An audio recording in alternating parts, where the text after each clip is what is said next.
Good evening बच्चों। आशा करता हूँ आप सभी अच्छे होंगे। कल का थोड़ा रिकॉल कर लेते हैं अपन। कल अपन ने क्या क्या पढ़ा था। जिसने वीडियो मिस किया है कल का वो ज़रूर वीडियो देख लें। कल अपन ने पढ़ा था रियल नंबर्स। रियल नंबर्स दो होते हैं, रैशनल नंबर्स। इसमें पढ़े थे अपन ने टर्मिनेटिंग, नॉन टर्मिनेटिंग्स। उसके बाद इरेशनल नंबर्स पढ़े अपन ने, इन सब के एग्जाम्पल्स देखे थे अपन ने कल। उसके बाद अपन ने पढ़ा प्राइम नंबर्स क्या होते हैं, कंपोजिट नंबर क्या होते हैं। फिर मोस्ट इंपॉर्टेंट थ्योरम पढ़ी थी अपन ने, फंडामेंटल थ्योरम ऑफ अर्थमेटिक। फिर प्रॉब्लम सॉल्व करी थी एचसीएफ और एलसीएम की यूजिंग प्राइम फैक्टराइजेशन मेथड से। इसके बाद आगे चलते हैं अपन, जो आज पढ़ेंगे अपन। एक क्वेश्चन है, इज वन अ प्राइम और कंपोजिट। वन प्राइम नंबर है या कंपोजिट नंबर है, वो आपको चेक करके बताना है। आप सोचिए, वन प्राइम है, कंपोजिट है। वन वन की टेबल में ही आता है और किसी टेबल में नहीं आता है। देखिए ये प्राइम नंबर है क्या।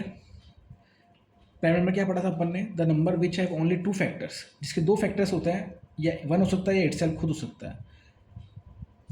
तो ऐसा तो कुछ है नहीं, दो फैक्टर्स के है नहीं।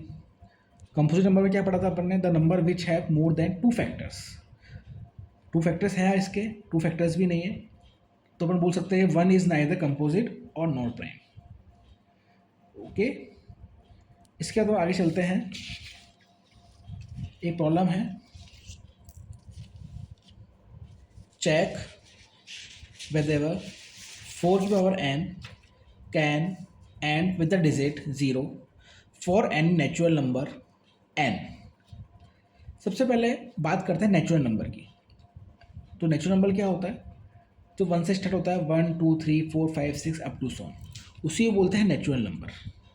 अब हमको चेक करना है जो 4 की पावर n है उसके एंड में 0 आता है या नहीं है।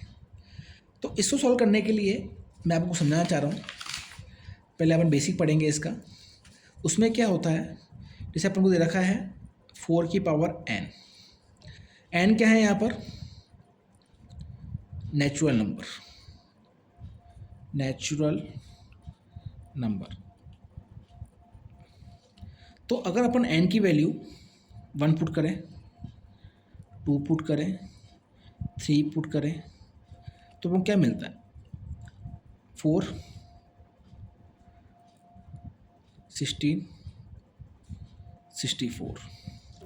तो आप देखिए लास्ट इवन डिजिट में क्या मिल रहा है, यहाँ 4 मिल रहा है, यहाँ 6 मिल रहा है, फिर 4 मिल रहा है, फिर वापस 6 मिलेगा अपन को।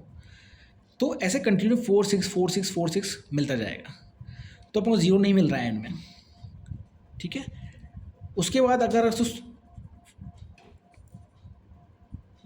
तोड़ें इसको पावर में, कितना होगा, 2 इंटू 2 की पावर n, 2 की पावर 2, फिर n, तो क्या बनेगी फॉर्म, 2 की पावर 2n, 2 की पावर 2n बनेगी। बच्चों जो भी अपन काम कर रहे हैं हाथों हाथ आप नोट्स बनाते चलिए, जिससे आपको कोई प्रॉब्लम आए तो आप वापस पूछ सकते हैं। ओके, ठीक है। अब कल अपन ने एक थ्योरम पढ़ी थी, फंडामेंटल थ्योरम ऑफ अर्थमेटिक। उसमें क्या था, जब भी अपन फैक्टराइज करते हैं तो उसमें क्या था, एक प्राइम एक कंपोजिट नंबर होता है। कंपोजिट नंबर में क्या होता है, अपन प्राइम नंबर की प्रोडक्ट के फॉर्म में लिखते हैं, ठीक है। जैसे अपन 66 किया था तो जैसे 2 इंटू 3 इंटू 11, तो वो प्राइम नंबर मिल रहा है प्लस मोर देन 2 फैक्टर्स मिल रहा है प्राइम नंबर की फॉर्म में, ठीक है। अब एक चीज़ मैं आपसे पूछना चाहता हूँ, अगर आपको 0 कभी भी कुछ लाना है तो हमेशा क्या मल्टीपल होना चाहिए, 2 और 5 की टेबल मल्टीपल होना चाहिए। तो 2 और 5 मल्टीपल आना चाहिए, पर यहाँ पर 2 और 2 आ रहा है, 5 तो आ नहीं रहा है। कोई भी अगर मल्टीपल आना है 0 तो 5 तो होना चाहिए, कंपलसरी है। अगर नहीं आ रहा है तो अपना नहीं हो पाएगा। तो क्वेश्चन यही है, चेक वेदर 4 की power n can and with the digit 0 for any natural number n। तो इसमें अपन क्या लिख सकते हैं, इफ द नंबर 4 की power n for any natural number n where to end with a digit 0 then it would be divisible by 5 and 2। वो 5 and 2 से divisible होनी चाहिए। That is the prime factorization of 4 की power n would contain the prime 5 and 2। Prime number क्या होना चाहिए, 5 and 2 होना चाहिए। This is this is not possible because 4n is equal to 2 की power 2n. So the only prime is the factorization of 4n is only 2. The uniqueness of fundamental theorem of arithmetic grant is that there are no other prime is factorization of 4n. 4n में factorization only 2 है, इसके लिए अपन बोल सकते हैं 4n with the digit 0. Okay, तो अपन जो भी मैंने आपको कहा है वो सब इसमें लिखा है मैंने, आप देख सकते हैं. मैंने क्या बोला आपको, if the number 4n for any natural number n where to end with the digit 0 then it would be divisible by 5 and 2. That is the prime factorization of 4n would contain the prime 5 and 2. This is not possible because 4n is equal to 2 की power 2n. So the only prime in the factorization of 4n is 2. So the uniqueness of the fundamental theorem of arithmetic guarantees that there are no other primes in the factorization of 4n. So there is no natural number n for which 4n ends with the digit 0. जो मैंने आपको समझाया था, आपको इस form में पूरा लिखना है इस क्वेश्चन को. ओके, अब अपन आगे चलते हैं. एक प्रॉब्लम है डायरेक्शन की, असर्शन रीजन की. ये प्रॉब्लम पूछते हैं एग्जाम में, ये आप ही बता देंगे क्या है इस क्वेश्चन का मतलब. In the following question a statement of assertion is followed by a statement of reason R, mark the correct choice as. आपको असर्शन दे रखा है और रीजन दे रखा है उसका. असर्शन में दे रखा है आपको 12 की power n ends with the digit 0 where n is natural number. Reason में आपको दे रखा है any number end with digit 0 if its prime factor is in the form of 2 की पावर n एंड 5 की पावर n वेयर m and n are natural number. जो अपन ने पीछे भी प्रॉब्लम सॉल्व करी है ये वाली, जिसमें 4 की पावर n था, अपन चेक किया कि लास्ट में 0 नहीं आता ही नहीं आता है, कंडीशन बताई मैंने आपको. सेम टू सेम ये प्रॉब्लम सेम है, इसमें 12 की पावर n है. तो अपन 12 की पावर n को क्या लिख सकते हैं, 4 × 3 की पावर n. आप देख सकते हैं 4 × 3 की पावर n लिख रहे हैं, पर अपन को चाहिए 2 और 5 का मल्टीपल. ठीक है, तो रीजन में तो सही दे रखा है 2 की पावर m और 5 की पावर n है. ओके, अब अपन पढ़ते हैं प्रॉब्लम क्या है. ए पार्ट में आपको दे रखा है both assertion A and reason R true. ये बोल रहा है ए और आर दोनों ट्रू हैं and reason R is the correct explanation of the assertion A. जो रीजन आर है वो इसका एक्सप्लेनेशन है ए का. आप बताइए करेक्ट है क्या नहीं है. ए तो गलत ही हो गया क्योंकि 4 × 3 आ रहा है, अपन को 2 × 5 का मल्टीपल चाहिए, तो ये तो रॉन्ग हो गया. बी पार्ट में आपको बोल रहा है both assertion A and reason R are true. A और आर ट्रू है but R is not the correct explanation of expression है. अपन जानते हैं कि रीजन जो आर है वो करेक्ट है, तो इसमें बोल रहा है पर not in the correct explanation of expression है, तो ये भी रॉन्ग हो गया. असर्शन ए इज ट्रू, ये बोल रहा है असर्शन ए ट्रू है but reason is false, reason R is false, तो ये भी रॉन्ग हो गया. असर्शन ए इज फॉल्स, अपन जानते हैं असर्शन ए फॉल्स है but reason R is true, but reason R is true. True है ना ये. Any number ends with digit 0, ऐसे नंबर एंड डिजिट 0 होंगे इफ इस प्राइम फैक्टर, उसके प्राइम फैक्टर क्या होना चाहिए 2 की पावर m × 5 की पावर n. तो आपका आंसर ये करेक्ट है. ओके, आप नोट करिए, एक बार देखिए. ऐसे क्वेश्चंस आपको मिलेंगे एग्जाम में. अपन प्रॉब्लम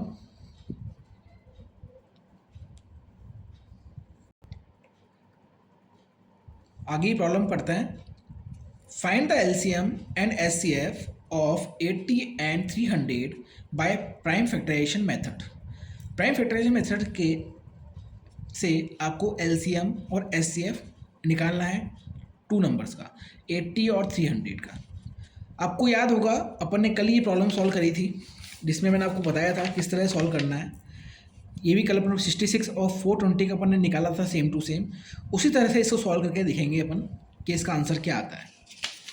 ओके, देखिए पहले अपन को सबसे पहले क्या लेना पड़ेगा, एलसीएम। सबसे पहले अपन 80 का एलसीएम लेंगे, आप भी अपनी कॉपी में कीजिए। फिर 2 से देंगे, 2 4 ज़ा 8 0, फिर 2 से देंगे वापस 20, 2 से देंगे 10, फिर 2 से देंगे 5, फिर 5 से करेंगे 1। जब तक लास्ट में 1 ही आया तब वो करना है। उसी प्रकार से 300 का देखेंगे अब,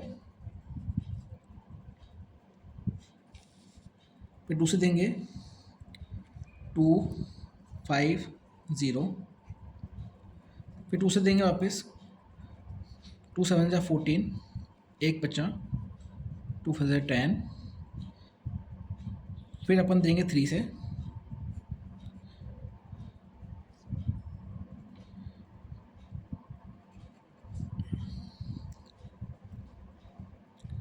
थ्री 2 ज़ा 6,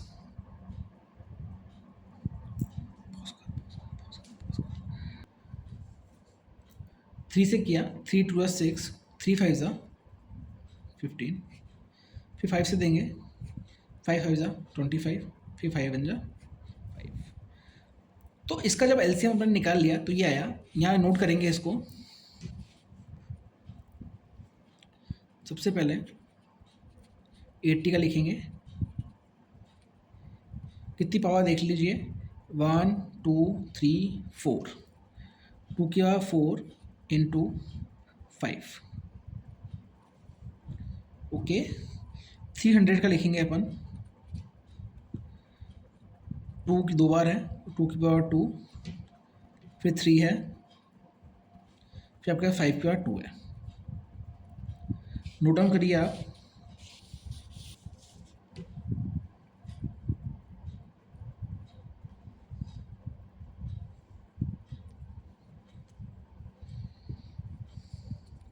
यहाँ 5 की पावर 1 रहेगा क्योंकि एक ही बार ही आ रहा है अपने पास। ओके, अब वो निकालना है एचसीएफ और एलसीएम। अब सबसे पहले एचसीएफ निकालेंगे। तो मैंने आपको कल समझाया था, लीस्ट पावर देखनी है आपको हमेशा, और दोनों में दोनों में होना चाहिए। देखिए 2 की पावर 4 यहाँ भी है, पर 2 की पावर 4 दिख रहा है, 2 की पावर 2 है, तो अपन को लीस्ट पावर लेनी पड़ती है एचसीएफ में, तो 2 की पावर 2। अब देखिए ऊपर 5 है, नीचे 5 नहीं, 5 भी है, नीचे 5 है, 5 की पावर 2, यहाँ 3 है, ऊपर 3 नहीं है। ठीक है, तो 5 की पावर 2 और 5 की पावर 1 में लीस्ट कौन सा है, 5 की पावर 1। जब इसको सॉल्व करेंगे अपन, 2 की पावर 2 कितना होता है 4, 5 की पावर 1 5, 4 5 ज़ा 20। तो कॉमन फैक्टर हमेशा एचसीएफ में कौन सा होता है, लीस्ट पावर। तो आप ये लिख दीजिएगा अगर याद नहीं रहे आपको, तो कॉमन फैक्टर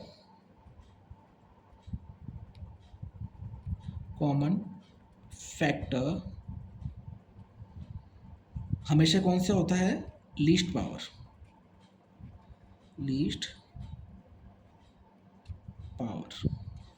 इसी प्रकार से अब एलसीएम निकालेंगे अपन। एलसीएम में होता है हमेशा हाईएस्ट पावर। अब देखिए 2 की पावर 2 है, 2 की पावर 4 है, तो अपन क्या लिखेंगे 2 की पावर 4। फिर यहाँ 5 की पावर 1 है, यहाँ 5 की पावर 2 है, तो क्या लिखेंगे 5 की पावर 2। ठीक है, फिर उसके बाद लिखेंगे अपन 3 की पावर 1 ऊपर 3 नहीं है, पर लिखेंगे, इसमें सभी लेना पड़ता है, कॉमन देखना है। कॉमन में आपको हमेशा हाईएस्ट पावर देखना है, और जो भी नहीं है, जैसे 3 यहाँ है, 3 ऊपर नहीं है, पर 3 को भी कंसिडर करता है। ठीक है, अपन सॉल्व करेंगे इसको। 2 की पावर 4 कितना होता है बताइए 16, 5 की पावर 2 कितना होता है 25 इंटू 3। अब इसको मल्टीप्लाई करके देखिए, जब मल्टीप्लाई करेंगे तो कितना आएगा 1 2 0 0। हमेशा कॉमन फैक्टर कौन सा होता है, हाईएस्ट पावर। तो हमेशा कॉमन फैक्टर एलसीएम में होती है हाईएस्ट पावर। बच्चों पर आगे चलते हैं। अब आशा करता हूँ आपको समझ में आ रहा होगा। अब देखिए relation between LCM and HCF. कभी कभी क्वेश्चंस पूछ लेते हैं कि भाई रिलेशंस क्या होता है एलसीएम एचसीएफ के बीच। ये आपको 2 नंबर्स दे देंगे, उसमें पूछेंगे एलसीएम निकालो, 2 नंबर दे देंगे, पूछ लेंगे एचसीएफ निकालो। ठीक है, तो आपका फॉर्मूला क्या बनेगा, first number into second number is equal to LCM into HCF. Okay, वापस मैं रिपीट कर रहा हूँ, first number into second number is equal to LCM multiply HCF. Example लेके चल रहे हैं। First number is equal to आपको दे रखा है 66, सेकेंड नंबर आपको दे रखा है 420, एचसीएफ कितना है 6 है। आपको पूछा है एलसीएम क्या होगा, आपको एलसीएम फाइंड करना है। ठीक है, तो सॉल्यूशन में क्या करेंगे, अपन को लिखा है first number multiply second number is equal to LCM into HCF, वो अपने यहाँ लिखा है। फर्स्ट नंबर कितना आपके पास 66, सेकेंड नंबर क्या है 420 इज इक्वल टू एलसीएम क्या आपके पास आपको निकालना है, एचसीएफ क्या आपके पास 6। आपको एलसीएम निकालना है तो 66 इंटू 420 डिवाइड बाय 6। तो सॉल्व करते हैं इसको, 6 1 जा 6, 6 1 जा 6, 6 1 जा 6। ठीक है, अब इसको मल्टीप्लाई करिए, 11 को 420 से आप 0, 11 2 जा 22, 2 कैरी गया ऊपर, 11 4 जा 44, 2 कैरी था आपके पास 45 46, तो 4620 आपका इसका आंसर आएगा। ओके बच्चों, आपको समझ में आया। नेक्स्ट प्रॉब्लम आपके बुक से रिलेटेड है, एग्जाम्पल 2 है आपके बुक का। उसमें पूछा है find the LCM and HCF of 6 and 20 by the prime factorisation method. आपको 6 and 20 का प्राइम फैक्टर मेथड से एलसीएम एंड एचसीएफ फाइंड करना है। ठीक है, तो अपना जो ट्रिक है अपन उस ट्रिक से ही करेंगे जैसे मैंने आपको सिखाया है। पहले 6 का निकालेंगे, सबसे पहले 2 से दिया, 2 3 जा 6, 3 से देंगे 3 1 जा 3, तो उसके फैक्टर कितना है अपने पास 2 मल्टीप्लाई 3। इस बार 20 से करेंगे, 2 से करेंगे 10 बार जाएगा, फिर 2 से करेंगे 5 बार जाएगा, फिर 5 से करेंगे 1 बार जाएगा। तो उसको क्या लिखेंगे अपन 2 2 और 5। ठीक है, अब हमको एचसीएफ निकालना है। एचसीएफ का मतलब मैंने आपको क्या बताया था, ध्यान हो आपको, एचसीएफ मैंने आपको बताया था लीस्ट पावर, कॉमन फैक्टर की लीस्ट पावर।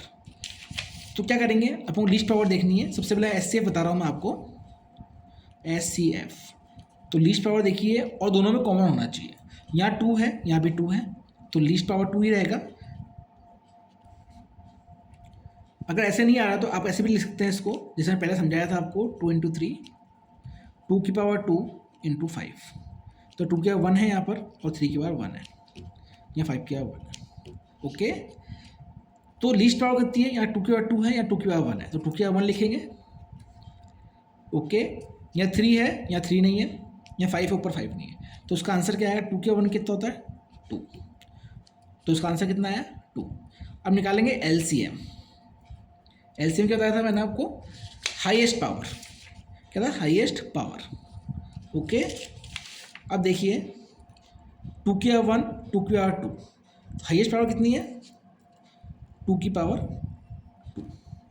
फिर मैं बताया था यहाँ 3 है या 3 नहीं, पर 3 लेना है अपन को, यहाँ पर मल्टीप्लाई का साइन लगाइए, 3 का 1 लिखा, मल्टीप्लाई लिखा, 5 ऊपर नहीं नीचे 5 है, 5 को कंसिडर करेंगे, 5 की पावर 1 सॉल्व करेंगे, 4 3 5, 4 3 जा 12,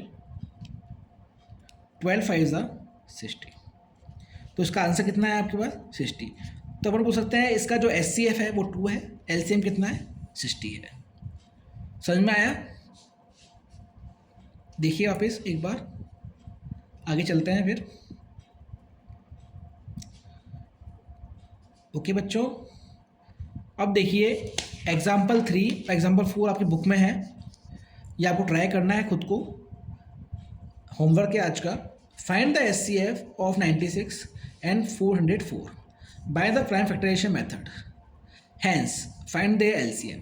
आपको एचसीएफ निकालना है प्राइम फैक्टराइजेशन मेथड से, उसके बाद आपको एलसीएम भी फाइंड करना है। ओके, ये आपको ये होमवर्क है, ये करना है, कल अपन करेंगे इसको, क्वेश्चंस को, नहीं होगा तो आपसे। इसी प्रकार से एग्जाम्पल 4 भी आपकी बुक में है।